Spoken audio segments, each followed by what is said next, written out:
초대교인들에게는 로마 황제 숭배상을 강요했고 또 그 당시 많은 여러분 어려움이 있었기 때문에 믿음 지킨다는 것 만만치 않았습니다.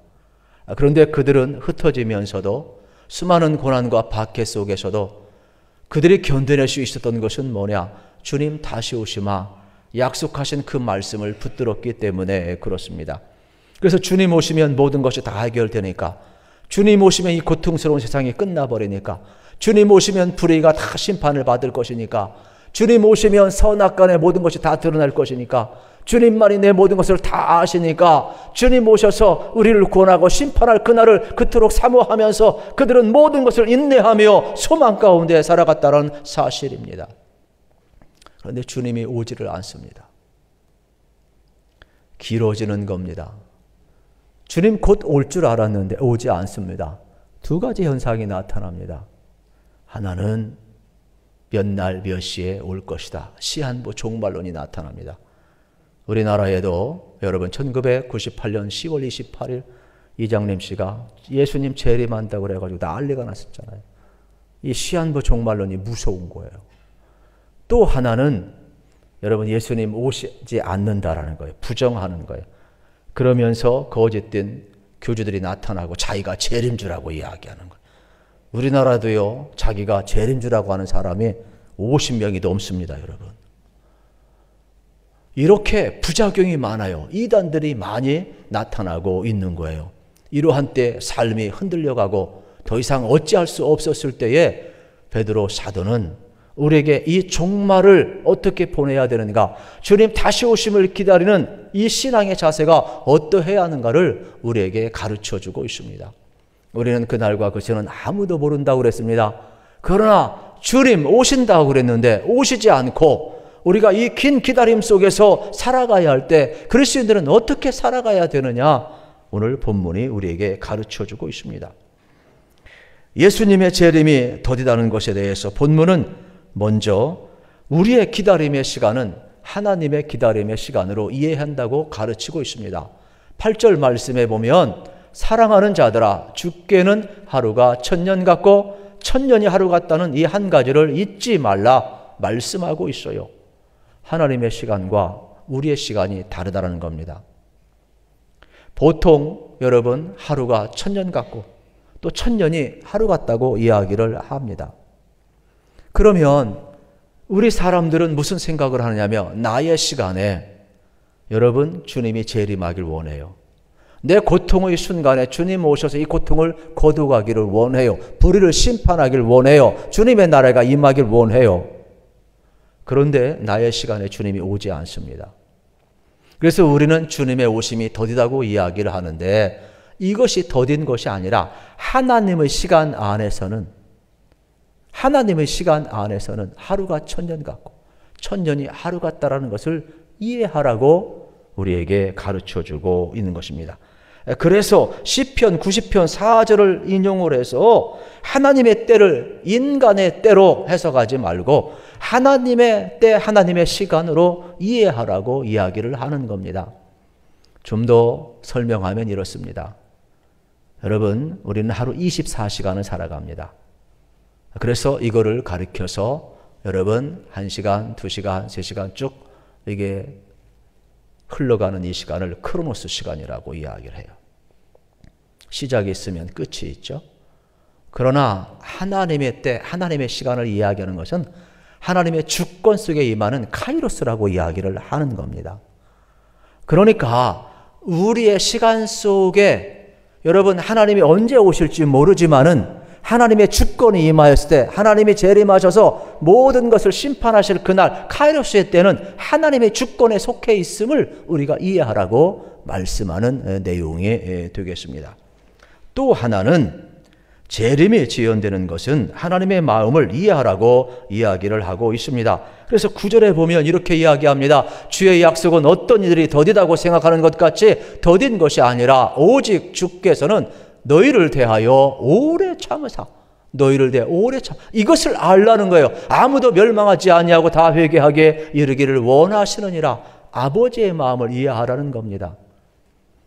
여러분 초대교인들이 여러분 주님이 오시기를 그토록 원할 때, 그들이 원할 때 다 와버렸으면 우리 구원받지 못한 사람 많아요. 우리가 생각할 때 지금 오시면 좋은 것 같지만 하나님의 마음은 한 사람이라도 더 구원받기 원하시는, 한 사람은 더 회개하기를 원하시는 하나님의 그 인내를 이해하라는 거예요. 아버지의 마음을 이해하라는 거예요. 그리고 더딘 것이 아니라고 말씀을 해주고 있는 것입니다. 우리 하나님의 마음은 모든 사람이 구원받기를 원하시고 아직도 한 사람 한 사람 회개하고 돌아오기를 원하시는 아버지의 마음을 표현해내고 있습니다. 결코 주님의 재림이 더디다는 것은 안 온다는 말이 아닙니다.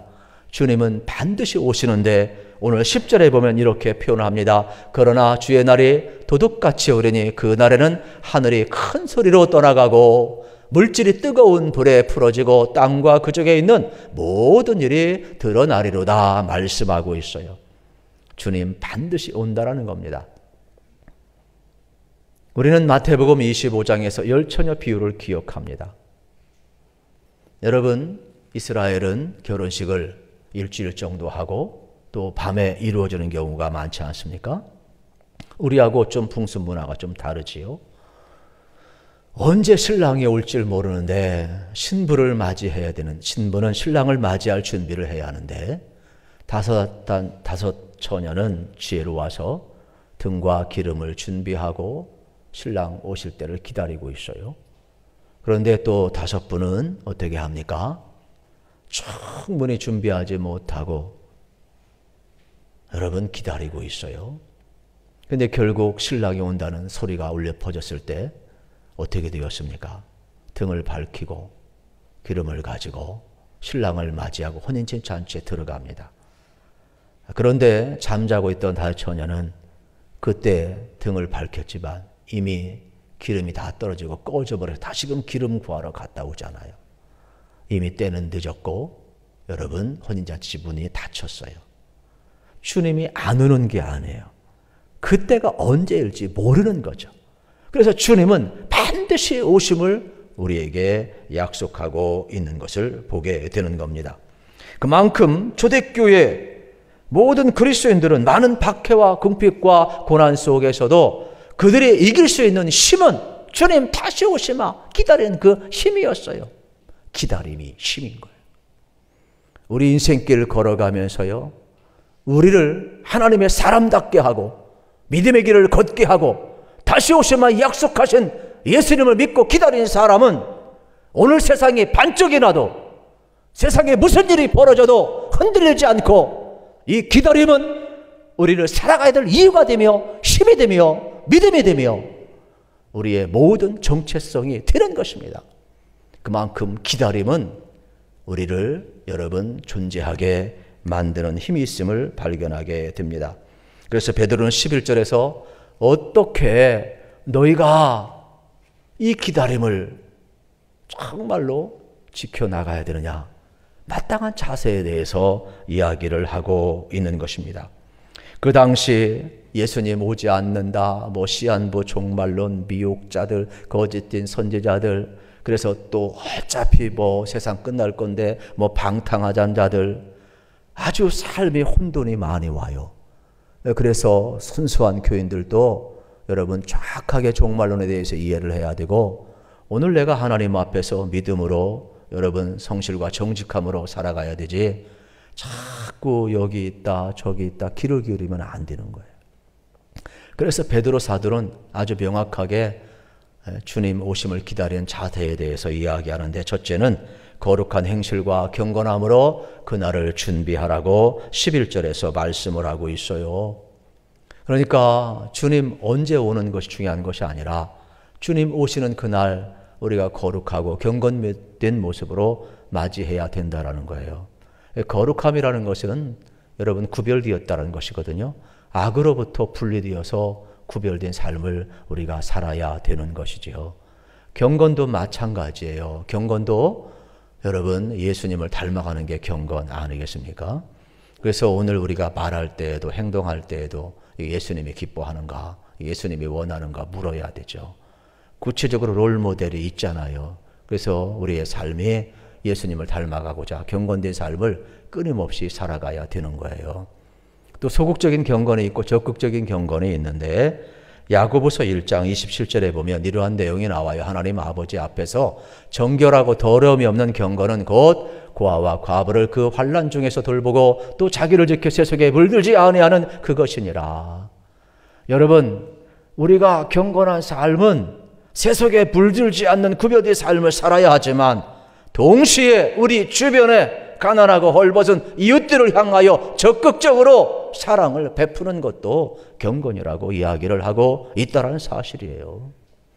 그러니까 하나님의 사람으로 살아가야 된다는 것은 오늘 우리가 이렇게 거룩함과 경건함이 있어야 돼요. 여러분, 예수님의 은혜를 받았으니까 양심에 꺼리 끼는 것 있으면 잘라버려야 돼요. 고쳐야 돼요. 새롭게 해야 돼요. 끊어버려야 돼요. 만약에 성령님의 역사가 있고 진리의 말씀이 들어가는데 양심에 찔림이 있는데도 끊어버리지 못하고 고치지 못하고 회개하지 못한다면 그건 잘못된 거죠. 그건 경건한 게 아니죠. 거룩한 게 아니지요. 그래서 이 귀한 시간 우리는 주님 앞에 서서 여러분 이 말씀을 그대로 받으셔서 여러분은 예수의 피로 거룩해졌으니까 이제 악에서 떠난 자가 되었으니까 주님이 여러분 의롭다고 하셨으니까 이런 거룩한 하나님의 백성으로 살아가시고 적극적이든 소극적이든 여러분 세속에 물들지 아니하고 또 이웃사랑을 실천하면서 경건된 길 걸어가는 것, 이것이 오늘 우리가 살아가야 될 자세라 이 말이에요. 또 하나는요, 주님 오실 날을 간절히 사모하고 기다리라고 12절에서 말씀하고 있어요. 하나님의 날이 임하기를 바라보고 간절히 사모하라는 것. 하나님의 날이 임하기를 바라보라는 말은 하나님의 날이 오기를 사모하고 기다리라 이 말이에요. 바라보라는 말은 하나님의 날이 오기를 기다리고 바라보고 사모하라 이 말이에요. 우리 어릴 때는요, 소풍 갈 날 딱 정해지면 얼마나 그날이 기다려지는지 몰라요. 설령 그날 비가 온다 할지라도 아주 많이 기다려져요.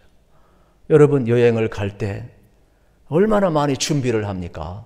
옷도 준비하고 여권도 준비하고 돈도 준비하고 그 나라 문화도 알고 얼마나 많은 준비를 해요. 주님 다시 오시마 약속했는데 하나님 나라에 관심도 없어요. 주님 앞에 관심도 없어요. 내가 지금 뭘 깨워서 뭘 준비하고 있어요? 여러분 세례 요한도 주 오심을 준비했는데 여러분의 삶에 정말로 주님 오심을 기다리며 이 대림절 기간을 보내면서 도대체 뭘 버리고 뭘 정리하고 뭘 준비하고 있느냐 이 말이에요. 정말로 주님을 사모합니까? 주님 오심이 소풍 가는 날만도 못합니까? 여행 가는 날만도 못합니까? 그냥 막연하게 있다가 우리 주님 맞이하는 것입니까? 아니라는 거예요. 깨어있으라는 거예요. 그래서 우리는 철저하게 준비하며 사모하며 초대교인들은 말한다. 주 예수여 어서 오시옵소서 이토록 사모하고 보냈다는 사실이에요. 세 번째는 주님의 재림을 앞당기기 위해 힘쓰라는 겁니다. 그래서 12절 말씀에 보면 하나님의 날이 임하기를 간절히 사모하라고 그랬는데 공동 번역에 보면 그 날을 앞당기기 위해서 힘쓰라고 그랬어요. 새 번역도 마찬가지예요. 그러면 우리가 여러분 주님의 재림을 우리가 앞당길 수는 없잖아요. 그러면 앞당겨 힘쓰라 이 말은 뭐예요? 주님 오시기 전에 우리가 회개하고 여러분 주님 오시기 전에 부끄럽지 않기 위해서 우리가 거룩하고 경건하게 살고 준비하고 사모할 뿐만 아니라 주 오심을 전하면서 여러분 주님 오십니다 외치며 전하며 선교적 삶을 살라라고 말씀하는 내용이 되겠습니다. 실질적으로 주님 언제 오십니까? 예수님이 예루살렘을 내다보며 감람산에 앉아있을 때 제자들에게 여러분 주님 말씀합니다. 예수님 다시 오신다고 그랬는데 말세의 징조가 뭡니까? 주님 말씀합니다. 첫째는 저 그리스도가 많이 나타날 것이라고 이야기를 했어요. 두 번째는요, 난리와 난리의 소문이 날 것이라고 그랬습니다. 세 번째는요, 민족과 민족이 치는 전쟁이 있을 것이라 그랬어요. 네 번째는 처처에 기근이 있을 것이고, 다섯 번째는 곳곳에 지진이 있을 것이고, 여섯 번째는 상상을 초월하는 불법이 판을 칠 것이라 그랬습니다. 그런데 이미 이 모든 징조가 다 이루어져 가고 있습니다. 더 심각한 것은 복음의 전파 속도가 빠르다는 것입니다. 그리고 흩어졌던 유대인들이 예루살렘에 돌아가고 있다는 것입니다.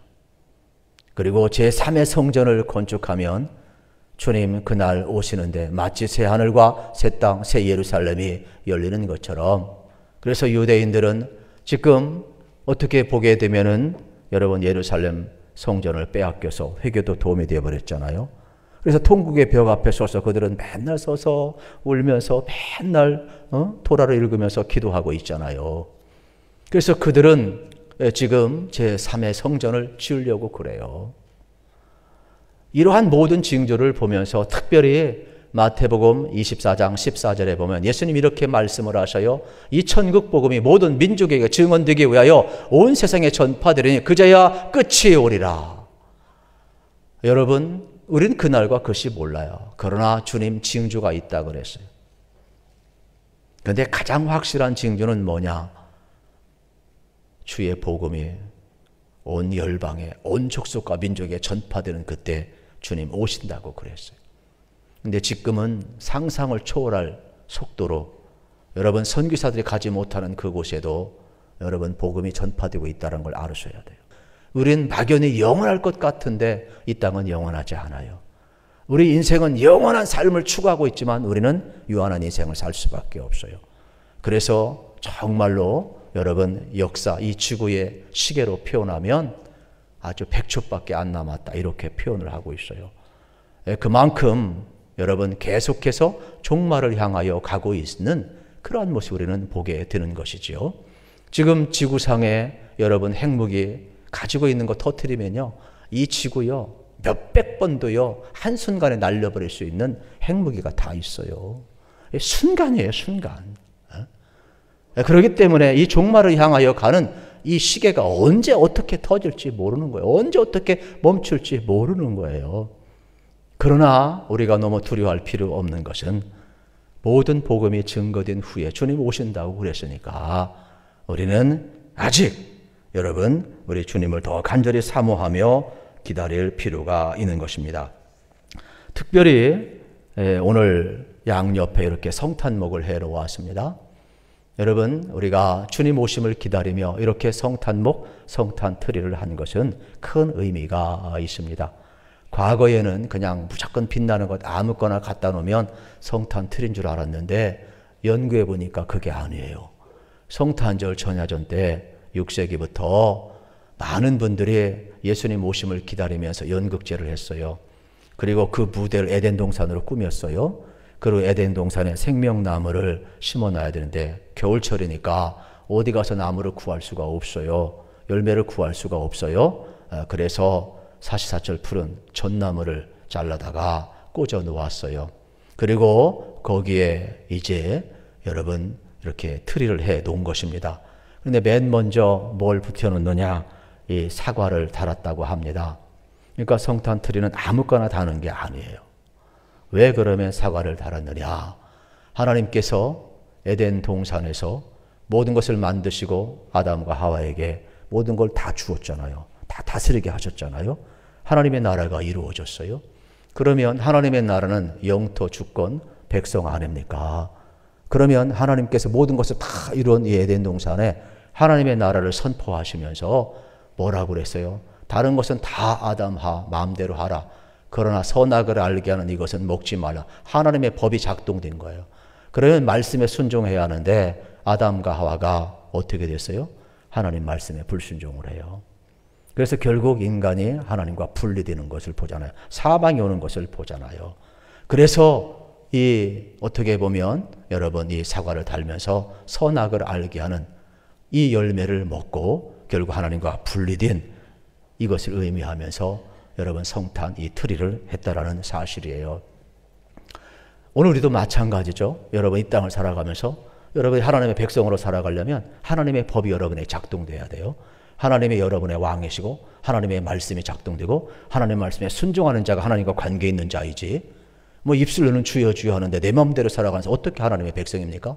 어떻게 마음과 삶이 하나님의 나라가 이루어집니까? 그건 말도 안 되는 거예요. 심령이든 가정이든 직장이든 하나님의 말씀이 작동되어야 돼요. 그래서 여러분들 밖에 나가셔도 정말 하나님의 백성으로 살아가려면 하나님의 왕되심을 선포하고 하나님의 말씀이 작동되고 하나님의 말씀에 순종하시기를 축복합니다. 이것이 안 되면 끊어지는 겁니다. 그래서 인간은 에덴 동안에 추방되고 비참한 거예요. 그러면 왜 두 번째로 여러분 장미꽃을 달았느냐? 장미는 황무지에서도 피더라는 거예요. 버려진 땅에서도 피더라는 거예요. 쓰레기 여러분 난지수에 장미꽃은 피더라는 거예요. 성지순례 가보면 여러분 이러한 장미꽃 같은 형태, 작은 형태로 되게 많이 나 있어요. 광야에.